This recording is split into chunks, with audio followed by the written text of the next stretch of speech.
இந்த அளவுக்கு நம்ம மேலே நம்பிக்கை. ஆமாம் ஃப்ரெண்ட்ஸ், எனக்கு வந்து இந்த கஸ்டமர் வந்து 2 வீக் முன்னாடியே நம்மக்கிட்ட ஆர்டர் ப்ளேஸ் பண்ணியிருந்தாங்க.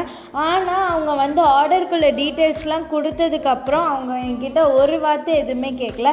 எப்போ ஆர்டர் வரும், முடிச்சிட்டிங்களா, ஃபோட்டோ கிடைக்குமா, அந்த மாதிரி எந்த ஆர்டரும் அவங்க வந்து அந்த மாதிரி எந்த டீட்டெயில்ஸும் அவங்க வந்து என்கிட்ட கேட்கல. அதனால் வந்து நானே கொஞ்சம் லேட்டாக தான் பண்ணேன். இங்கே வந்து நேட்டிவ்க்கு வந்ததுனால கொஞ்சம் அங்கே இருக்கிற ரிலேட்டிவ்ஸ் அந்த ஃபங்க்ஷன்ஸ்லாம் முடித்து நான் லேட்டாக தான் பண்ணேன். அதுவும் அவங்கக்கிட்ட சொன்னேன். அதுக்கப்புறம் இப்போ தான் நான் வந்து பண்ணி நம்ம வீடியோ எடுத்து அவங்களுக்கு வந்து கொரியரும் பண்ணியாச்சு. அவங்களுக்கு வந்து மொத்தம் 2 ஆர்டர் கேட்டிருந்தாங்க. 2மே வந்து ட்ராப் போட்டு தான் கேட்டிருந்தாங்க. 2மே வந்து ஒன்று வந்து பர்பிள் தீம், இன்னொன்று வந்து ஆரஞ்ச் அண்ட் க்ரீன் தீமில் வந்து கேட்டிருந்தாங்க. நானும் ஆர்டர் பண்ணி கொடுத்ததுக்கப்புறம் ஃபோட்டோலாம் அனுப்பிச்சு ஓகே சிஸ்டர் சைஸ் எல்லாம் கரெக்டாக இருக்கும்லன்னு சொல்லி நல்லாவும் கேட்டு அவங்களுக்கு கொரியரும் பண்ணியாச்சு. அவ்வளோதான் ஃப்ரெண்ட்ஸ், பாய்.